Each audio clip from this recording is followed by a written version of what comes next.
좋은 아침입니다. 로마서 9장 24절에서 33절 말씀 보도록 하겠습니다. 24절 이 그릇은 우리니 곧 유대인 중에서뿐 아니라 이방인 중에서도 부르신 자니라. 25절 호세아의 글에서도 이르기를 내가 내 백성 아닌 자를 내 백성이라 사랑하지 아니한 자를 사랑한 자라고 부르리라. 26절 너희는 내 백성이 아니라 한 그곳에서 그들이 살아계신 하나님의 아들이라 일컬음을 받으리라 함과 같으니라. 자, 토기장이에 들린 그릇 비유에 이어지는 오늘 말씀 좀 보도록 하겠는데요. 유대인들 입장에서는요, 그 두 가지 그릇이 있었잖아요. 이렇게 하나님의 능력을 나타내기 위한 진노의 그릇과 하나님의 영광의 풍성함을 드러내기 위한 긍휼의 그릇이 있는데, 당연히 자기는 긍휼의 그릇이고요, 당연히 이방인은 진노의 그릇이다, 이렇게 생각을 하고 있었습니다. 하나님이 진노의 그릇을 통해서 능력을 나타내신다는 것은요, 그러니까 이 강팍한 바로를 에게 당신의 그 권능을 나타내심으로 말미암아 그 소문을 듣는 사람들이 두려워 떨며 이렇게 하나님께로 나오게 한다는 것입니다. 노예 민족이던 이스라엘에게 임한 이 바로의 압제 아래 있던 이스라엘에 임한 이 구원을 보면서 두려워 떨면서 또 소망을 가지고 하나님께 나와서 구원을 받게 한다는 것입니다. 이것이 진노의 그릇에게 능력을 나타내신다는 의미이죠. 그러니까 라합 같이 가나안에 있는 그 이제 죄인인 여인까지 하나님 앞에 나와서 구원을 받게 되는 것 아닙니까? 어쨌든 그러나 자기들 생각에는요, 이방인들은 하나님이 그냥 확 이렇게 때려잡는 그런 권능만을 나타내실 거고, 또 자기들에게는 영광의 풍성함을 나타낸다고 했는데, 그들이 생각하는 영광이라 막 이스라엘이 막 가장 높아져서 모든 사람들을 부리고 뭐 이런 것을 영광이라고 생각했는데요, 그렇지 않잖아요. 하늘의 영광은 무엇입니까? 높고자 하는 자가 낮아지는 것이고, 크고자 하는 자가 작아지는 것이고, 높은 자가 낮은 자를 섬기는 게 하나님의 영광이잖아요. 그러니까 사실은 예수 그리스도 닮아가게 하기 위해서 긍휼의 그릇으로 삼았다 그랬는데요, 어쨌든 자기들에게는 막 영광을 쏟아주신다 이렇게만 생각했는데, 바울은 지금 그 호세아서의 예언을 인용을 하면서 그렇지 않다고 이야기하죠.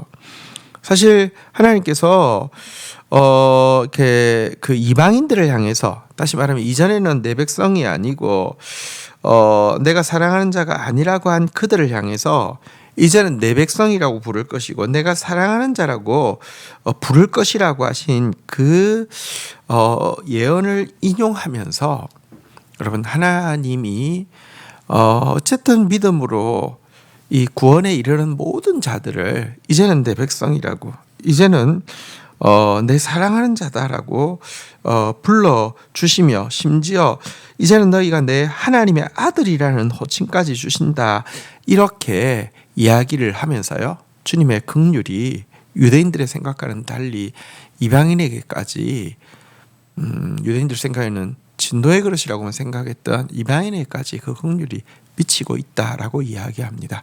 정말 하나님의 긍휼은 너무너무 크고요, 하나님의 뜻은 아무도 멸망치 않고 다 구원에 이르기를 원하시는 거예요. 회개에 이르기를 원하시는 것이 하나님의 뜻인데요, 그러나 또 반대로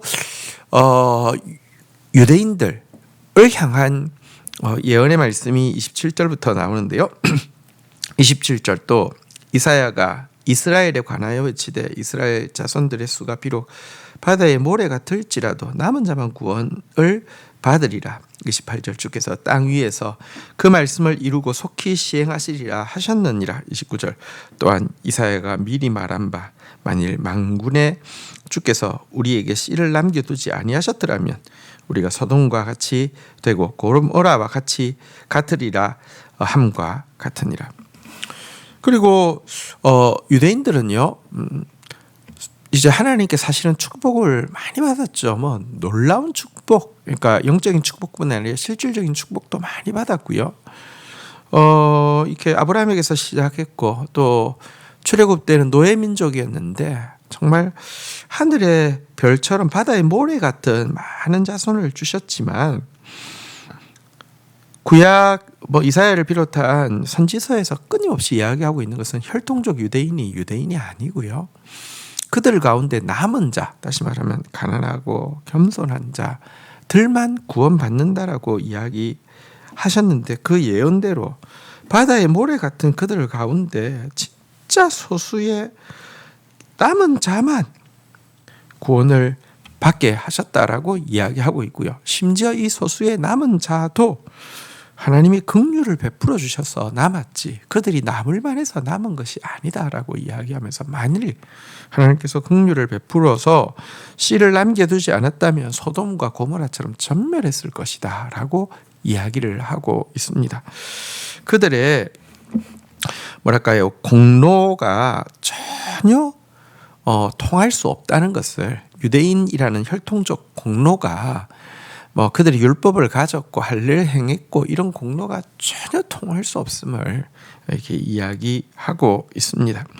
어쨌든 이 사실을 통해서 하나님은 진노받기로 준비되어 있는 그릇을 구원에 이르게도 하시고 긍휼을 베푸실 그릇을, 영광을 나타낼 긍휼의 그릇을 비천하게도 하실 수 있는 분임을 분명히 보여주고 있습니다. 하나님은 깨트릴 그릇을 보존하시기도 하고 기쓸 그릇을 버리기도 하실 권리를 가지고 계십니다. 하나님의 선택, 하나님의 유기는 전적으로 하나님의 주권에 달려 있습니다. 그래서 이 사실을 통해서 우리는 예정에 대해서요, 교리적인 관점이 아니라 관계적인 관점으로 가야 된다는 사실을 분명히 봐야 됩니다. 예정 교리가 있으니까 하나님 만약에 나를 버리면 하나님 가만 안 둘 거예요. 악한 어떤 사람처럼 하나님 죽여버릴 거예요. 여러분, 교리로 하나님을 재단할 수 없습니다. 선택과 유기의 주권은 하나님께 있는 것입니다. 그러나 하나님이 선한 분이시고요, 하나님이 하나님과의 관계에서 겸손하고 가난한 자를 절대 포기하지 않는다는 거, 이것이 여러분 우리가 이렇게 붙들 수 있는 것이지, 교리적인 지식으로 하나님을 내가 마음대로 이렇게 좌지우지하고 하나님을 심판까지 할 수 있다고 생각하는 것, 이것은 예정론이라는 용어, 교리를 너무 이해하지 못한 것이고 이렇게 악용하는 것임을 분명히 알아야 될 것입니다. 30절 이제 마무리하고 있는 부분입니다. 그런즉 우리가 무슨 말을 하리요? 의를 따르지 아니한 이방인들이 의를 얻었으니 곧 믿음에서 난 의요. 31절 의의 법을 따라간 이스라엘은 율법에 이르지 못하였으니 32절 어찌 그러하냐?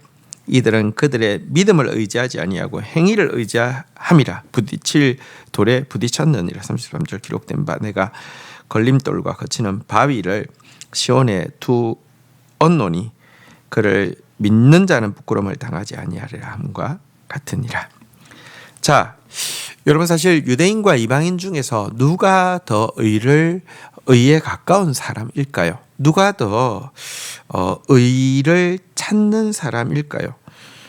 사실은 이방인들에게는 의라는 개념 자체가 없었고요. 유대인은 계속 율법 이야기하면서 뭐가 의다, 또 의롭기 위해서 어떤 게 정결한 것이다, 이런 것들을 굉장히 강조했는데요. 의를 상대적으로 유대인들보다 구하지 않던 이방인들이 믿음으로 말미암아 의에 이르게 되었다, 이렇게 이야기하고 있습니다. 하나님의 긍휼을 받아들이고 그 긍휼을 베푸시는 하나님을 믿음으로 말미암아 의에 이르게 되었다, 이렇게 이야기하고 있는데요. 사실 전도 하나님의 도를 전할 때, 예수 그리스도의 복음의 도를 전할 때에 사도행전에 보면 이방인들이 듣고 기뻐하며 하나님의 말씀을 찬송하며 영생을 주기로 작정된 자는 다 믿더라라고 이야기하면서요, 의를 상대적으로 유대인들보다 이렇게 의에 대해서 몰랐고 추구하지도 않았던 것 같지만 그들이 은혜의 복음을 듣고는요, 이렇게 기뻐하면서 믿었고요. 그 결과 하나님께서 영생 주기로 작정된 자들임을 드러내었다. 이렇게 이야기합니다. 이것이 의를 따르지 아니한 이방인들이 의를 얻었다. 믿음에서 난 의를 얻었다. 이 말씀입니다. 하지만 율법, 정결 이야기하던 이스라엘은요, 그들이 그렇게 부르짖던 율법에 의해 이르지 못하였습니다. 이유가 무엇이라고 이야기합니까? 믿음을 의지하지 않고 행위를 의지하여서 부딪힐 돌에 부딪혔기 때문이다라고 이야기를 하고 있는 것입니다. 그들은 하나님의 의는 모르고 자기 의를 내세우려고 힘써 하나님의 의에 복종하지 않았던 것입니다. 여러분, 예수 그리스도는 사실 이방인이든 유대인이든 구원에 이를 수 있는 유일한 이름이 예수님이시죠. 천하 사람 중에 구원을 받는 다른 이름을 예수 외에는 주신 적이 없습니다. 그런데 이 구원의 모퉁이돌, 구원의 머릿돌이 되시는 예수 그리스도로 말미암아 이렇게 구원에 이르는 사람이 있는가 하며 부딪힐 돌에 부딪혀 깨지는 사람도 있다는 것이 성경의 가르침입니다. 그리고 이렇게 깨어지는 사람의 특징은 무엇입니까? 자기 의를 세우려고 하는 사람이다라고 이야기하고 있습니다. 십자가, 예수님의 복음은 십자가의 복음이죠. 십자가가 거리끼는 것이 되는 사람이 있습니다. 미련한 것으로 치부하는 사람이 있습니다. 어떤 사람에게는 십자가만이 구원을 베푸시는 하나님의 능력이라고 받아들이는 사람이 있습니다. 이 사람들에게 주의 긍휼, 주의 은혜, 주의 구원이 임하고요. 예수 그리스도의 십자가가 거리끼는 것이 되고 십자가가 미련한 것이 되는 자들은요, 그 돌에 부딪혀 넘어지게 된다. 이렇게 하면서 바울이 그의 하나님의 예정과 주권에 대한 변론을 마치고 있습니다. 주신 말씀 붙잡고 기도하며 나가도록 하겠습니다. 주님, 우리는 정말 하나님 백성이 아니었고 하나님께 사랑받을 수 없는 자입니다. 우리는 정말 진노의 그릇이며 우리가 심판받는 것 통하여서 세상이 하나님의 구원의 능력을 보고 돌이켜 하나님께 나오게 할 자에 지나지 않음을 고백합니다. 그런 우리에게 주님은 긍휼을 베푸셨습니다. 그리고 의를 찾지도 않던 우리가 가난한 마음으로 그 은혜를 받아들일 때에 기쁘게 그 십자가를 의지할 때 주님은 내 백성이라 이야기하시고 내 사랑하는 자라 이야기하시고 내 아들이라고 이야기하여 주셨습니다. 주님, 우리를 선택한 것이 절대자이신 주님임을 인하여서 다시 한번 감사합니다.